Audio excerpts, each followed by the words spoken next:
Sumainyo ang Panginoon. At sumayo rin. Ang mabuting balita ng Panginoon ayon kay San Lucas. Papuri sa iyo, Panginoon.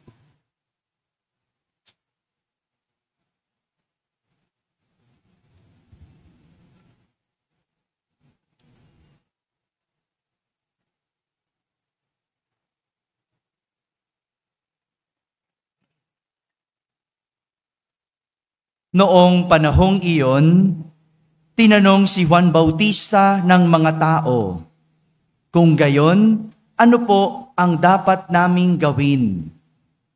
Kung mayroon kang 2 baro, bigyan mo ng isa ang wala. Ganyan din ang gawin ng mga may pagkain," tugon niya. Dumating din ang mga publikano upang pabinyag at itinanong nila sa kanya, "Guro, ano po ang dapat naming gawin?" Sumagot siya, "Huwag kayong sumingil ng higit sa dapat singilin." Tinanong din siya ng mga kawal, "At kami, ano naman ang dapat naming gawin?" "Huwag kayong manghihingi kanino man sa pamamagitan ng pamimilit o ng pagpaparatang ng di totoo. Masihan kayo sa inyong sahod." Sagot niya. Nagahari sa mga tao ang pananabik sa pagdating ng Mesiyas, at ang akala ng marami ay si Juan ang kanilang hinihintay. Kaya't sinabi ni Juan sa kanila, "Binibinyagan ko kayo sa tubig, ngunit ang darating na kasunod ko ang magbibinyag sa inyo sa espiritu at sa apoy. Siya'y makapangyarihan kaysa sa akin, at hindi ako karapat-dapat magkalag ng tali ng kanyang panyapak. Hawak niya ang kanyang kalaykay upang alisin ang dayami. Titipunin niya ang trigo sa kanyang kamalig, ngunit ang ipa ay susunugin sa apoy na di mamamatay kailanman."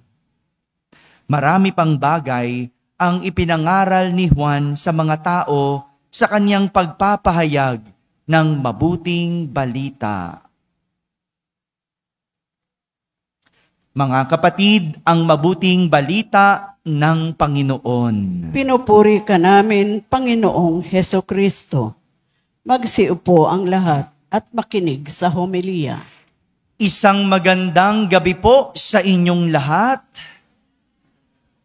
Pakibati naman ang katabi ng magandang gabi. Magandang gabi rin sa lahat ng mga nasa balcony, yung mga nasa labas, kaway naman, magandang gabi sa inyo.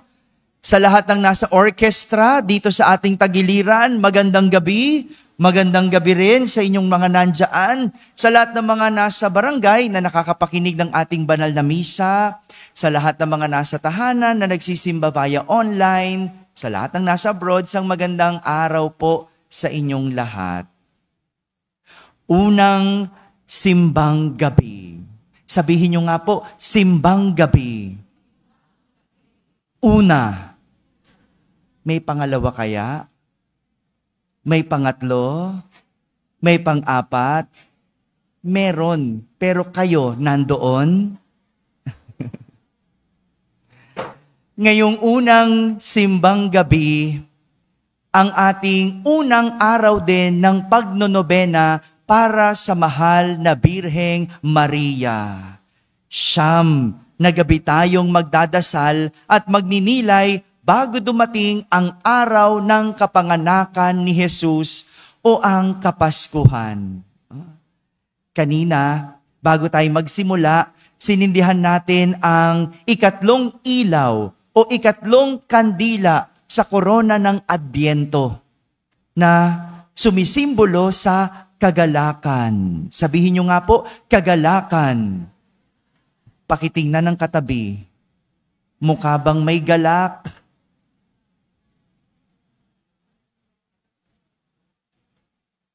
Sinindihan natin ang kandila ng kagalakan at magandang paalala rin ito sa atin na bago sumapit ang araw ng Kapaskuhan, nawa tayo ay magkaroon ng kagalakan. Kagalakan. Pinaaalalahanan tayo ni San Pablo sa ating ikalawang pagbasa na magalak tayo sa Panginoon. Inulit pa niya, magalak tayo. Malinaw na sinasabi ni San Pablo na ang galak ay nasa Panginoon. Uulitin ko po, ang galak ay nasa Panginoon.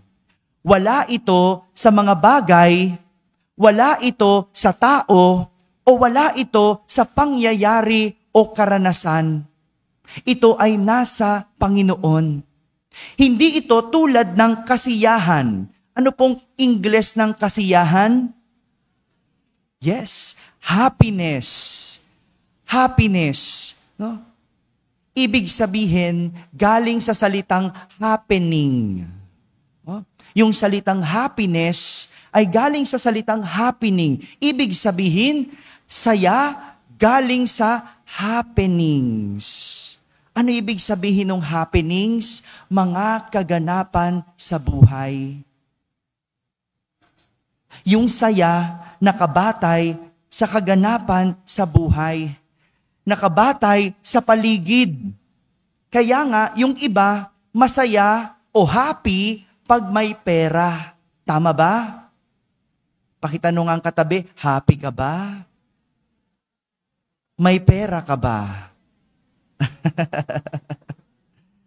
Ganun eh. Hindi po ba? Kamakailan lang lumabas ang bar exam na result. No? Meron akong kaibigan na pumasa sa bar exam. Kaya masayang-masaya siya. No? Happenings. Happiness. Masaya dahil anong nangyari? Pumasa sa bar exam. Pero meron din akong kaibigan na bumagsak sa bar exam. Masaya ba siya? Ba't hindi masaya? Kasi bagsak. Yung kasiyahan nakabatay sa happening. Anong nangyari? What happened? Bumagsak. So ibig sabihin ba, yung pumasa at naging lawyer, magiging masaya habang buhay? Hindi kasiguraduhan. Hindi lahat ng lawyer masaya hanggang ngayon. Masaya nung pumasa. Pero noong abogado na, masaya pa rin ba? Yan ang pinagkaiba ng happiness sa galak. Ang happiness nakabatay sa happenings, sa nangyayari sa paligid. Kaya kapag wala ng pera, kapag hindi na masagana, wala ng sakit, kapag hindi na maayos ang buhay, nagbabago na ang nararamdaman. Nagbago kasi ang nangyari sa paligid. Malungkot na. Kaya naman, tinuturuan tayo ni Juan Bautista sa ating ebanghelyo kung paano magkaroon ng galak. Nasa harapan natin ang imahe ni Juan Bautista. At tinanong siya ng iba't ibang tao. Ang tanong nila kung ano ang dapat naming gawin. Para magkaroon ng galak, ano ang dapat naming gawin? Ang sabi ni Juan sa mga tao, kung mayroon kang 2 baro, bigyan mo ng isa ang wala. Malinaw po. At ganyan din daw gawin sa mga may pagkain. Para magkaroon ng galak, matutong magbigay. Sa simpleng salita, para magkaroon ng galak, matutong magbigay. Ang pagbibigay ay hindi marunong magbilang. Tama po ba yon? Ang nagbibigay, hindi nagbibilang. Madalas, kaya ang hirap magbigay dahil ang galing natin magbilang. Oh, nagbilang na ako, nagbigay na ako. Okay na yun. Kulang pa nga ito. 2 lang meron ako, babawasan mo pa. Kapos nga ako, Father, nang hihingi ka pa. Kanina, namigay kami ng mga pamaskong handog, no? Doon sa tinatawag na Delpan Island, no? Ang saya-saya ng mga tao. Bakit? Sila'y nakatanggap. Pero mauubos yung Christmas gift. Mauubos ang dilata, mauubos ang noodles, mauubos ang bigas. Pero sa huli, ang tanong, masaya pa rin ba siya? Pinadala ko yung litrato doon sa nagbigay. Alam mo, sabi nung nagbigay, Father, tuwang-tuwa ako. Tuwang-tuwa ako kasi binigyan mo ko ng pagkakataong makapagbigay. Kung may kailangan ka pa, magsabi ka lang. Kasi tuwang-tuwa ako. No, tignan mo yon. Tingnan mo yon. Mauubos yung mga binigay, pero siya, gusto pa niyang magbigay. Oh, ang galing ano? Kasi para magkaroon ng galak, matutong magbigay. Sabihin mo nga sa katabi mo, magbigay ka naman.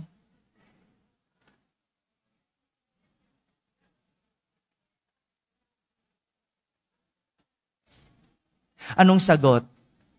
Bala ka dyan. Ikalawa, muling tinanong ni Juan Bautista ang mga publikano. Ano ang sagot? Huwag kayong sumingil ng higit sa dapat singilin. Ang tanong ng mga tao kay Juan, anong dapat naming gawin? Sabi niya sa mga publikano, huwag kayong sumingil ng higit sa dapat singilin. Alam niyo po ba kung ano ang isang publikano? Hello? Hindi po. Ang isang publikano ay isang tax collector, maniningil ng buwis. At noong panahon ni Juan Bautista, ang mga maniningil ng buwis, naniningil ng sobra para ibulsa. Ganyan noon. Ganyan pa rin ba ngayon? Pakikamera nga po sila. Sila yung sumagot. Hindi po ako. No, wala ako dyan. Labas ako dyan. No? Kaya pinagsasabihan niya yung mga maniningil ng buwis, huwag kayong sumingil ng higit sa dapat singilin. Itong tinuturo ni Juan Bautista. Pangalawa, para magkaroon ng galak, huwag magpabigat. Sabihin nyo nga po, pabigat. Kailanman ang kagalakan ay nakukuha sa paggawa ng kabutihan at hindi sa kasamaan. Walang galak sa mga taong masama dahil ang galak ay sa Panginoon lang makukuha. Kaya ang mga pabigat, tignan mo, walang galak. Kung gusto mong magalak, kung gusto mong magkaroon ng galak, huwag magpabigat. Pangatlo, no? Tinanong muli si Juan Bautista, tinanong ng mga kawal, ano ang dapat naming gawin? Ano ang dapat naming gawin? Ang sabi ni Juan sa mga kawal, huwag kayong manghihingi kanino man sa pamamagitan ng pamimilit o ng pagpaparatang na di totoo. Masiyahan kayo sa inyong sahod. Ang mga kawal nanghihingi dahil sa pamimilit. Nanghihingi dahil sa pagpaparatang ng hindi totoo. Kaya sinasabihan sila ni Juan Bautista, masiyahan kayo sa inyong sahod. Ito yung ikatlong paraan para magkaroon ng galak. Matutong makontento. Ang makontento ay pagtingin sa kung ano ang meron ang sarili. Hindi sa kakulangan ng sarili. Uulitin ko po. Ang makontento ay pagtingin sa kung ano ang mayroon ang sarili at hindi ang kakulangan ng sarili.